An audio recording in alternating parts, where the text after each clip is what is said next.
यमुनानगर के गांव महमूदपुर से बड़ी खबर आ रही है, जहां पर प्रवासी मजदूरों से तंग आ चुके हैं गांव के लोग। आपको बता दें कि उन्होंने लगाया है गंदगी का आरोप। आपको बता दें कि लगातार गांव में बढ़ रहे प्रवासी मजदूरों के चलते जो है गांव वाले इकट्ठे हो गए हैं और सरपंच भी इस मामले में क्या कुछ कहता है। तमाम गांव वालों को हो रही है परेशानी, जिससे कि फैल रही है आसपास गंदगी। आइए आपको सुनवाते हैं क्या कुछ पूरा मामला है। ये 11/12/25 को पब्लिक हेल्थ डिपार्टमेंट से हमारे को रिपोर्ट मिली है कि हमारे गांव का पानी पीने लायक नहीं है। ये मैसेज हमारे पास आया 11/12/25 को, और इसका सारा रीज़न यही है कि ये जो प्रवासी मजदूर रह रहे हैं ये पानी बहुत ज़्यादा वेस्ट करते हैं, और इन फैक्ट्रियों की वजह से भी गंदा पानी हो रहा है हमारे गांव का, पीने लायक नहीं है।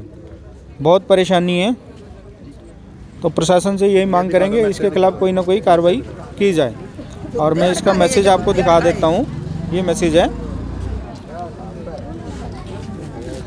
कुत्ते चुत्ते डंगा लग गए खान। ऐसा है जनाब, हम आपके चैनल के माध्यम से प्रशासन को भी अवगत कराना चाहते हैं और बताना चाहते हैं कि जैसे कि हमारे गांव के अंदर जो ये पीजी टाइप में बनाए हुए हैं इन्होंने, इसका एक प्रोसेस होता है। मान लो अगर कोई किराए पे किसी को रखता है तो अपने घर के अंदर अगर किराए पे कमरा भी देगा तो उसकी भी पुलिस वेरिफिकेशन कराई जाती है। और ये इस तरह से पीजी टाइप में एक कमर्शियल यूज़ में प्रॉपर्टी बनाना और उसको किराए पे देना, इसकी परमिशन होनी चाहिए। आप सबसे पहले से ये चीज़ पूछिए कि आपने कहाँ से परमिशन ली है पीजी बनाने की, और जो जितने भी यहाँ किराएदार रह रहे हैं और इनकी वेरिफिकेशन कौन से थाने में करा रखी है।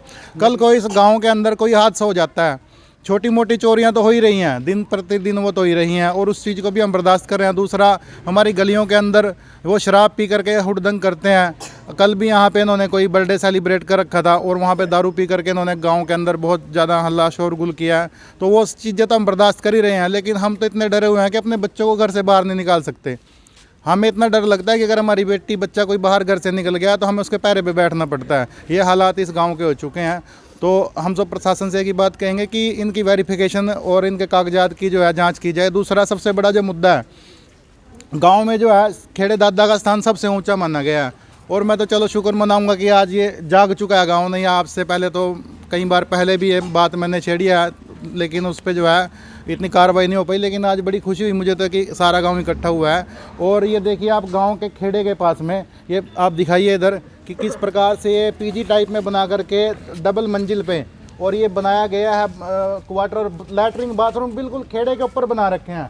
सुबह सुबह जैसे वो लेडीज़ खड़ी है ना, वहाँ पे वो खड़े होकर ब्रश करते हैं, और पूरा जो है उनकी गंदगी वो खेड़े के ऊपर आती है। सुबह सुबह जो हमारी लेडीज़ आती हैं मत्था टेकने खेड़े पे, उनको भी बड़ी शर्मिंदगी का सामना करना पड़ता है, और इससे पूरे गांव की आस्था आहत हो रही है, और हमारा पूरा गांव परेशान है इस चीज़ से। और दूसरी बात, पास में इन्होंने जो है गांव के अंदर बिल्कुल इलीगल है सूअर पालना, और इन्होंने बिल्कुल खेड़े पे ही सूअर पाल रखे हैं। इस गली से लोगों ने आना जाना बंद कर दिया, इतनी गंदगी है।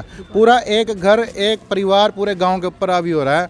और डंडा उठा के, अब आज इन गांव वालों ने विरोध करना शुरू किया तो डंडा उठा के इन लेडीज़ को, गाँव की लेडीज़ को पीटना उन्होंने शुरू किया। तो बहुत ही गलत है। जो हम तो प्रशासन से चाहेंगे कि इस पर जल्द से जल्द कार्रवाई की जाए और इन सभी के डॉक्यूमेंट्स चेक किए जाएँ। और अगर इलीगल है तो इन प्रवासी मजदूरों का, हम ये भी नहीं कहते कि इनको आप क्योंकि जो हमारी फैक्ट्रीज़ वगैरह हैं वो चल भी मजदूरों के दम पे रही हैं, तो इनका अलग से कहीं व्यवस्था की जाए। गांव से बाहर कहीं भी, चाहे बाहर कोई अलग से खेत लेकर के व्यवस्था की जाए, या फिर फैक्ट्री जो मालिक हैं वो इनकी व्यवस्था करें। और गांव के अंदर से इनको बिल्कुल जो प्रशासनिक, हम जो है प्रशासन को अपने साथ में लेकर के इस पर कार्रवाई कराएंगे और इन सभी को गाँव से बाहर निकलवाएंगे। तो क्या आपने पुलिस में कंप्लेंट भी दी है? जी, पहले कई बार सरपंच साहब जैसे बता चुके हैं, पहले कई बार कंप्लेंट कर चुके हैं। वो मेरे नॉलेज में नहीं है, लेकिन इन्होंने जैसे बताया है तो ये गए हैं पहले। और आज भी हम जो है डीसी साहब से भी मिलेंगे, और पूरा गांव जो है साथ में चल रहा है, और एसपी साहब से भी मिलेंगे। जी माता जी, क्या हुआ? हाँ जी, ऐसी बात है जी, हम तो कोई पता नहीं था जी। भैया के बारे में हम कर रहे जी, जो भी करी बात हमने करी रोकने की, ना हमने इनके भैया की करी ना इनकी करी, और ना करी बेचारा की गाँव वाले की जाटा की, किसी की भी मारने नहीं करी। हाँ, और इन्हें जो पीछे तो जाकर हमारे पर लठ बरसाया, और जो हम दिखावांगे अपनी कमरा हमारी लाल कर दी मार मार का। हाँ, कर्म अमृता है, अमृत ने मारे, लठ मारे, 5-7 औरतें तो जाग कर घेर दी। क्यों मारे हैं जी? अपने भैया किराए पर रख रखे, उनकी वजह में मारे भी। मेरे भैया का रास्ता ना रोको, हाँ?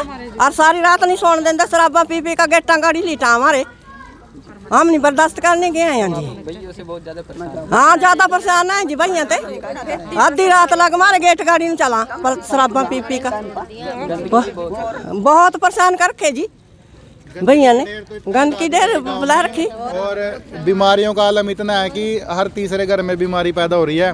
आपको हम दिखाएंगे भी, वीडियो भी दिखाएंगे कि जैसे गंदगी पानी में इन्होंने गंदगी डाल रखी है, जितने भी क्वार्टर्स के आसपास इतनी गंदगी है कि उन पे जो मक्खियाँ मच्छर बैठ रहे हैं वो पूरे गाँव को बीमार कर रहे हैं। इनकी वजह से गंदगी भी बहुत हो चुकी है गाँव में, पानी दूषित हो चुका है और बहुत ज़्यादा गंदगी है। ये जैसे अभी देखना यहाँ पर जिस दिन संडे का दिन होता है, ये हाथों में ऐसे मुर्गे को ऐसे पकड़ के लेके आते हैं और ऐसे गलियों से लेकर के अपने क्वार्टरों में जा के उनको काटते हैं। तो पूरा गांव की जो है धार्मिक आस्था बहुत ज़्यादा आहत हो रही है। तो हाँ, शराब पी करके हुड़दंग इतना करते हैं, संडे को तो हम परेशान हो जाते हैं बिल्कुल इनसे।